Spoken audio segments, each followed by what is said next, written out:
Part 12, Stage 13 of the Airfix Bentley blower build. Fitting stages 3, 7, and 12 to the chassis.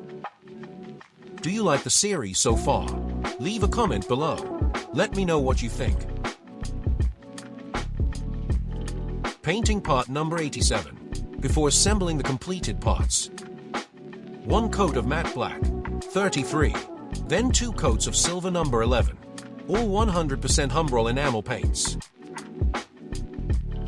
Started to fit the parts, but realized the front of the chassis was fitted incorrectly. Removed and refitted, waiting a day for the glues to dry.